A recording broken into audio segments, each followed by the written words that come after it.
Alright, ladies and gentlemen, not the greatest morning for me, but, you can't win them all, as they say, and, Baltimore got blown out last night. I'll admit it myself. We'll talk about in depth later, kind of about what happened there. It just bothers me because the media is gonna blame it on Lamar. I hope the media is smart enough to know that it wasn't Lamar Jackson's fault at all for yesterday's game. When a defense gives up over 500 yards of offense, you can't blame that on Lamar Jackson. I know the offense only put up 17 points, but we led at one point in that game. Let's not forget that part. So yeah, that's not the way I wanted to start this week. I knew it was going to be a tough matchup versus the Bengals. I knew it wasn't going to be the greatest. I knew we were going to blow them out. I knew it wasn't going to be like years of past, but you win some, you lose some, as they say, and we definitely lost that one last night. Final score did not really show. Don't get it twisted, we got dominated, but the final score, the Bengals got two late scores, just trying to run out the clock, and they got two late scores, and it made it look like a lot worse of a game than it really should have been. But at the end of the day, still 5-2 with over 17 injuries for the Ravens, and so at this point, we're going into the bye. I saw a stat earlier that said that the Ravens under John Harbaugh they were 12-3 coming out of a bye week under John Harbaugh's coaching, and it was something like 4-10 or something, or like 5-10, like that, something like that coming into a bye week. So for some reason, historically, coming into a bye week, the Ravens struggle for some reason, but coming out of a bye week, they play really well. And so coming out of the bye week, the Ravens are going to play the Minnesota Vikings, so it doesn't get much easier. Minnesota Vikings are a good team, but so the Ravens won't play next week, but hey, sometimes the bye weeks come at the perfect time, and after a loss like that, that gives us 2 weeks to kind of reflect on everything that they did, because they definitely exposed our weaknesses. But going in today's show, we're gonna do the Latham's List NBA edition. 1 week into the NBA season tomorrow, but the NBA normally does their power rankings every Monday, so we'll do that from the week-to-week basis too as well. Now it's going to be a lot harder to do Latham's List with the NBA because NBA is just so wishy-washy. If a team gets hot one night, the Detroit Pistons could beat the Milwaukee Bucks. It doesn't really matter with basketball, so it's going to be harder to do evaluations early in the season for NBA because it's so minuscule. If like the Lakers start 0-2, it really means nothing.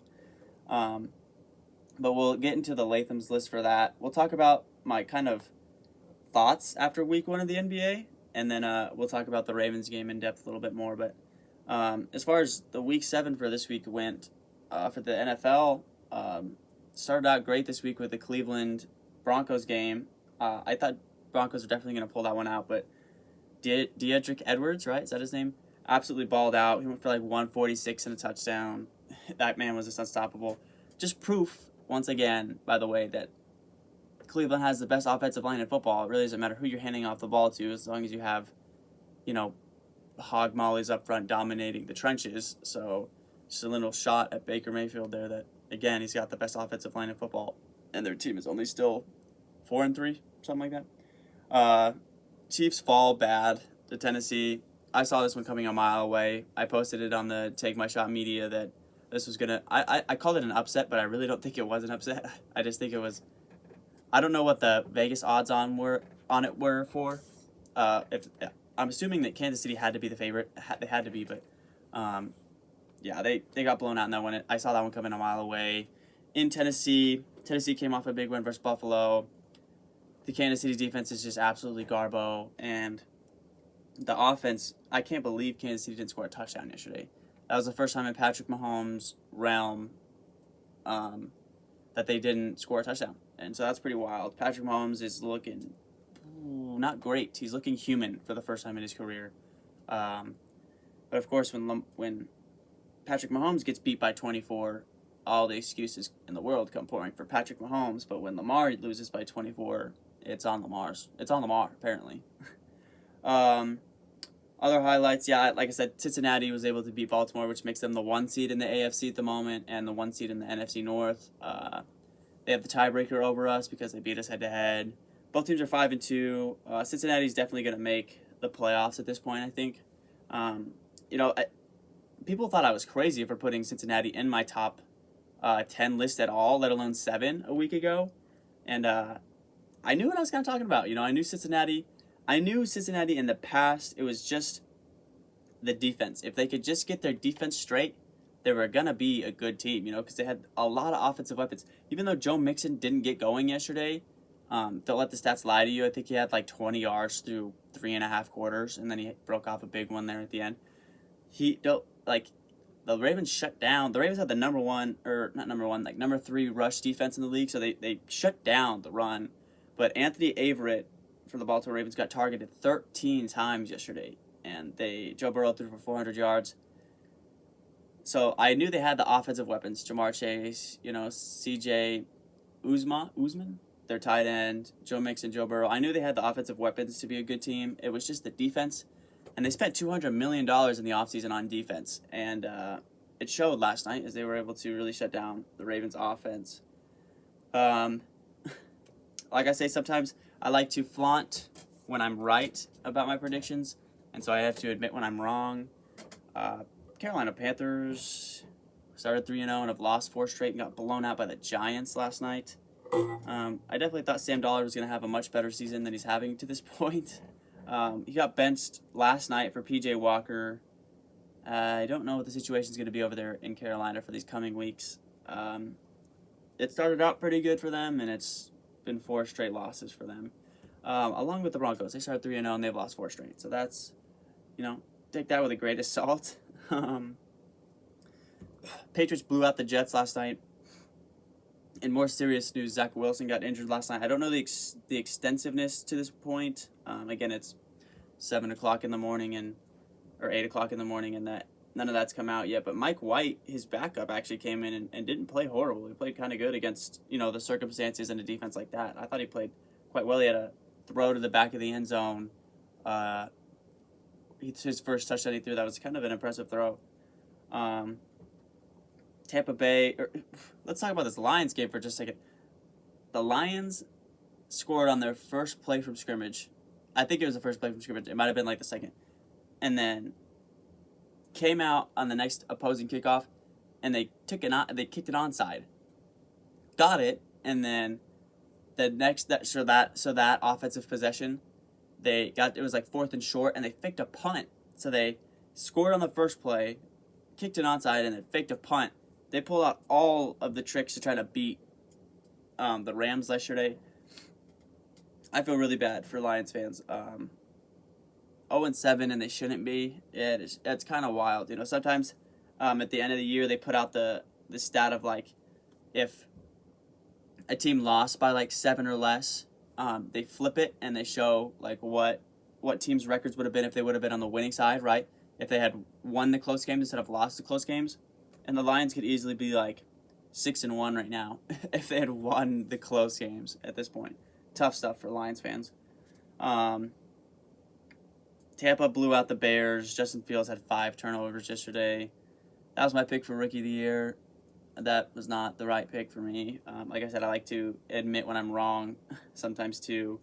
J.J. Watt and DeAndre Hopkins played the Texans for the first time, and they handily got that game over with. I said the Cardinals were going to start 7-0.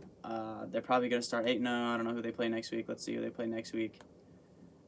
They play the Packers on Thursday night. Finally, so this is gonna be a legit game. Finally for the Cardinals. I think this is the first legit team. The Rams. They played the Rams earlier in the season. Other than the Rams, this is the first team that Arizona. They've got some competition. So this will be exciting for someone to maybe finally knock the Cardinals off their high horse because they're being hyped up a little bit more than they probably should be. I don't. Not saying that they're a bad team at all because they're not. They're definitely a top 5 team in the league and they're definitely a contender. Just like I said last week, just the inexperience is all I am scared about there. Colts kind of handed it to the 49ers last night on Sunday Night Football. Jonathan Taylor got going last night, and the 49ers really just,